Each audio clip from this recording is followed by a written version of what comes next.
नमस्कार, सत श्री अकाल। चंडीगढ़ न्यूज़ वर्ल्ड देखने वाले सभी दर्शकों को मेरी यानी सोनिका भाटिया की प्यार भरी नमस्कार। टैटू, इसका क्रेज आज के टाइम में किसको नहीं है? बच्चे से लेकर बड़े तक सभी को टैटूज का क्रेज है। थैंक्स टू बॉलीवुड सेलिब्रिटीज जिन्होंने टैटू को इतना पॉपुलर करवा दिया है कि हर कोई टैटू बनवाना चाहता है, चाहे वो गर्दन पे हो, हाथ पे हो, पैर पे हो, कहीं भी। उसका अपना एक मजा है। तो आज मैं एक ऐसी आर्टिस्ट से मिलने जा रही हूँ जो बहुत सालों से टैटूज बनाते आ रहे हैं। बहुत मेहनत की है उन्होंने इस लेवल पर पहुंचने की।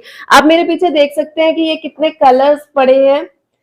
टैटू बनाना कोई बहुत आसान काम नहीं है। तो मैं आज उन्हीं से जानना चाहती हूँ कि उनको टैटू बनाने में कितनी मुश्किलों का सामना करना पड़ता है। तो आइए मैं आपको मिलवाती हूँ आशीष कैली जी से, जो पिछले कई वर्षों से टैटूज का काम कर रहे हैं। कैली जी, सबसे पहले मुझे ये बताओ कि आपकी टैटू मेकिंग में शुरुआत कैसे हुई? जी, टैटू मेकिंग में मेरी शुरुआत हुई थी 2015 में हुई थी मेरी स्टार्टिंग। तो उस टाइम अपने फ्रेंड सर्कल में था, बैठे थे हम तो कि चलो हम टैटू वगैरह करना है। तो उस टाइम मैं टैटू किट बाय कर चुका था मैं, और फिर हमने करने स्टार्ट कर दिए अपने फ्रेंड सर्कल पे। तो वहाँ से स्टार्टिंग हो गई थी हमारी। तो अभी तक इसको सीखने में कितनी मेहनत लगी और पेरेंट्स का कितना सपोर्ट रहा? सपोर्ट फैमिली का सपोर्ट तो था, बट खुद का जो एक एफर्ट होता है वो तो है ही है। तो ऑलमोस्ट मेरे को अब 8 प्लस हो गया मेरे को टाइम काम करते हुए। शुरुआत मैं जानना चाहूंगी कि किस तरह से आपने टैटू बनाने सीखे, कितनी जहमत उठानी पड़ी आपको कि नहीं मुझे ये टैटू बनाने ही बनाने हैं? जी, शुरुआत में जी वक़्त ही कुछ अलग था उस टाइम पे, क्योंकि उस टाइम पे वैसी डिमांडिंग नहीं थी टैटूज़ वगैरह की। तो उस टाइम मोस्टली लोग नेम्स वगैरह टैटूज़ ही करवाते थे या बैंड्स वगैरह टैटू ही करवाते थे उस टाइम पे। तो उस टाइम भी वक़्त था, क्योंकि उस टाइम पे हमारे पास जैसे आज की डेट में जैसे हम रिंग लैंप यूज़ करते हैं, और मशीन्स वगैरह जो आजकल जैसे बहुत अच्छी मशीन्स आ गई हैं, उस टाइम तो हमारे टाइम पे क्वालिटी टेक्नोलॉजी ही थी। तो उस टाइम पे मैं डोर टू डोर सर्विस ही देता था मैं। तो क्लाइंट कॉल करते थे तो देन मैं उनके घर पे जाके टैटू करने जाता था स्पेशल। तो आपको लगता है जिस दौर में आपने शुरुआत की और आज के दौर में टैटू का क्रेज ज्यादा बढ़ा है या कम हुआ है? किस तरह के लोग आपके पास आते हैं टैटू बनवाने के लिए? जी, क्रेज़ तो बढ़ चुका है काफ़ी ज़्यादा, और काफ़ी ज़्यादा ही बढ़ चुका है। और मेरे पास हर तरह के पर्सन आता है। कोई पर्सन अपने फैमिली के लिए आता है कि मेरे किसी के मदर फादर या किसी एक्सपायर हो जाते हैं, तो वो उनके उनके लिए आता है कि मेरे को अपने मदर फादर का टैटू करवाना है। कोई अपने जैसे किसी की रिसेंटली शादी हुई हो या अपनी गर्लफ्रेंड का नेम वगैरह कराना हो, या किसी कपल टैटूज़ आ गए, तो मोस्टली ऐसे ही आते हैं मेरे पास क्लाइंट्स। टैटू बनाने से पहले क्या-क्या आपको उसकी तैयारी करनी पड़ती है? कितना कितना टाइम लगता है और कितनी मेहनत करनी पड़ती है उसके लिए? देखिए, अगर जब टैटू करना है किसी के, तो पहले हम सेटअप वगैरह लगाते हैं। एक सेटअप लगता है जिसमें पूरा कि हर चीज़ को पूरा साफ-सफाई से क्लीन किया जाता है, और हर चीज़ को कवर किया जाता है। मशीन्स आ गई, नीडल्स आ गई, लैंप्स आ गए, हर चीज़ को कवर किया जाता है। खुद को भी फेस मास्क पहन के फिर हम टैटू स्टार्ट करते हैं, ग्लव्स पहने होते हैं हमने, और फिर हमारा टैटू स्टार्ट होता है ये। एक टैटू बनाने में कितना टाइम लगता है आपको? डिपेंड करता है। जैसे एक स्मॉल टैटू है, उसका 10 से 15 मिनट हमारा एक सेटअप लगता है 10 से 15 मिनट में, और फिर उसका 1 घंटा एक्स्ट्रा लेके चल लो। और एक मीडियम टैटू में भी सेम सेटअप लगाने में वही 10 से 15 मिनट लगते हैं, और टैटू करने में हमें 3 से 4 घंटे लगते हैं। और जब हम कोई पोर्ट्रेट वगैरह लेवल का टैटू आ गया, या कोई ज्योमेट्रिक टैटू आ गया, कोई बड़े पीसेस आ जाते हैं, जो ऑलमोस्ट हम स्लीव टैटू कंप्लीट कराने होते हैं, तो वहाँ पर हमारे 10 से 12 घंटे का सेशन चल जाता है हमारा। पहले टाइम में जी। जो हमारे बुजुर्ग हैं, वो कहीं न कहीं अपने हाथ में एक ओम या इस तरह का कुछ टैटू बनवा लेते थे। जी। तो आपको लगता है वो टैटूज़ बनवाने के बावजूद भी लोगों में कहीं न कहीं एक हव्वा-सा था कि यार टैटू नहीं बनवाएँ, ना बनाएँ, इस तरह का कुछ उनके माइंड में रहता है? नहीं, देखो वो भी एक एवोल्यूशन था। उस टाइम पे जो वो चलता था, उसी चीज़ को लेके ही हमने भी कभी माइंड मैंने भी कोई छोटा छोटा सा सोचा था कि कभी कि उनको मैंने मेले में देखा होगा मैंने। तो आज जो मैं भी एक टैटू आर्टिस्ट बैठा हूँ मैं, तो कभी उनको देखा होगा तभी आज मैं बैठा हूँ मैं भी, उनको देख-देख के। तो जो आप ये प्रोडक्ट्स यूज़ करते हो, किस तरह के प्रोडक्ट्स होते हैं यूज़ करने के लिए? हम ये सारे वीगन प्रोडक्ट्स होते हैं, बाहर से ही आते हैं हमारे पास, तो इंडिया में कोई प्रोडक्ट नहीं बनता हमारा। तो सारा प्रोडक्ट ही इंक्स, नीडल्स, मशीन्स, सब कुछ total A to Z accessories सारी बाहर की आती है हमारी। हमारी ओर से सिर्फ़ एक क्लाइंट को हम जो देते हैं सिर्फ़ पानी होता है जो इंडिया का होता है। बाकी सारा प्रोडक्ट जो होता है सारा बाहर का होता है और जब भी हम क्लाइंट आता है जब हम टैटू स्टार्ट करने लगे होते हैं तो उनको प्रॉपर एक्सपायरी डेट दिखाते हैं और इंक्स एक्सपायरी डेट दिखाते हैं। इंक्स भी कई तरह की हमारे पास हैं, कलर्स में वेरिएशंस आ गई, शेड्स आ गए, तो उनको दिखाया जाता है, ऑप्शन दिए जाते हैं कि आपने कैसा रेड कलर ऐड ऑन करवाना है क्योंकि रेड कलर एक ब्लैक के बाद एक सेकंड कलर आया था रेड जो कि क्लाइंट क्लाइंट बड़ा खुशी होकर करवाता है कि मेरे को रेड कलर भी ऐड ऑन करवाना है।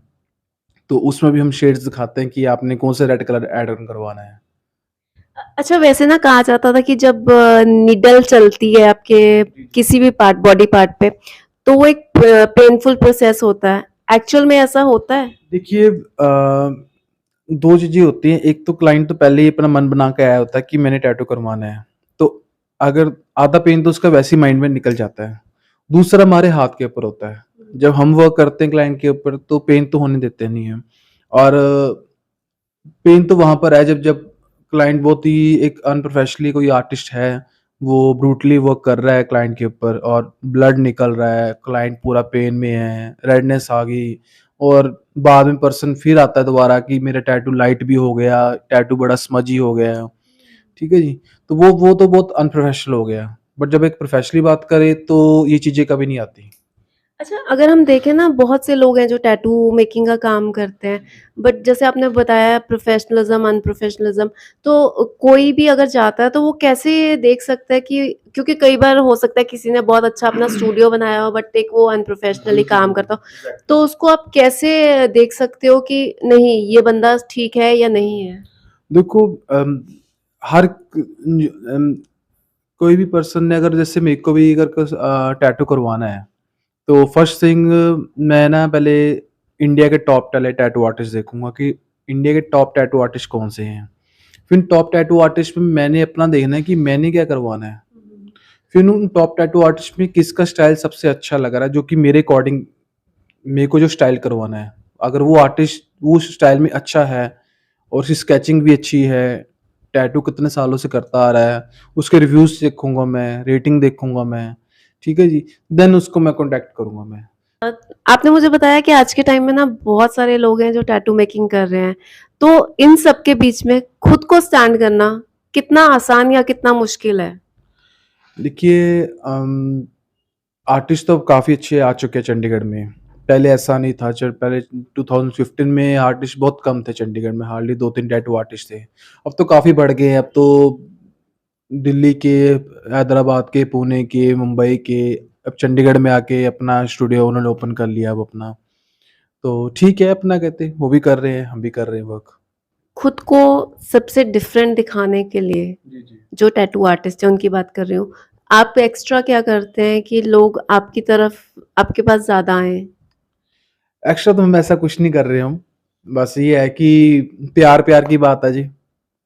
जो हम वर्क कर रहे हैं और क्लाइंट हमारे से खुश हो रहे हैं, हम कस्टमाइज़ेशन कर रहे हैं, बस यही फ़र्क है जी। हर एक आर्टिस्ट कस्टमाइज़ेशन कर रहा है, हम भी कस्टमाइज़ कर रहे हैं।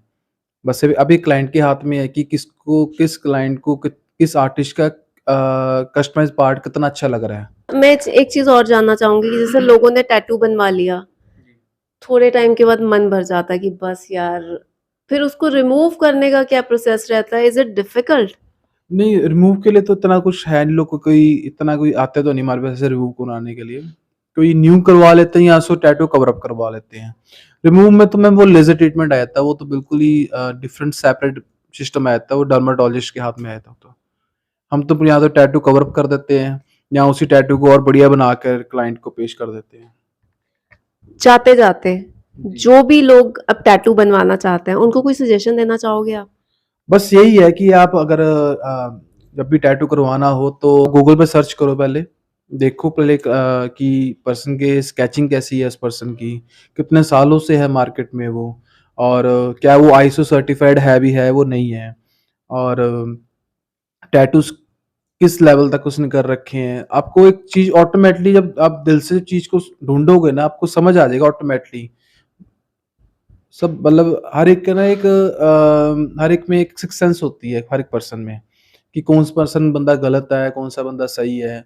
तो बंदा आर्टिस्ट क्लाइंट समझ जाता होगा, क्योंकि जहाँ तक हमें अंदाजा है कि ये पर्सन सही आर्टिस्ट है, ये बंदा आर्टिस्ट गलत है। ये थे हमारे साथ टैटू मेकिंग आर्टिस्ट आशीष कैली जी, जिन्होंने हमें बताया कि टैटू बनाना ऑब्वियसली सबको पसंद आ जाता है, बट ख्याल रखें कि किस आर्टिस्ट के पास आप जा रहे हैं। वो एक सर्टिफाइड ट्रेनर होना चाहिए, सर्टिफाइड आर्टिस्ट होना चाहिए, क्लीनलीनेस के मामले में अच्छा होना चाहिए, इन्फेक्शंस नहीं होने चाहिए और एक साफ सुथरी जगह पे टैटू बनाना चाहिए।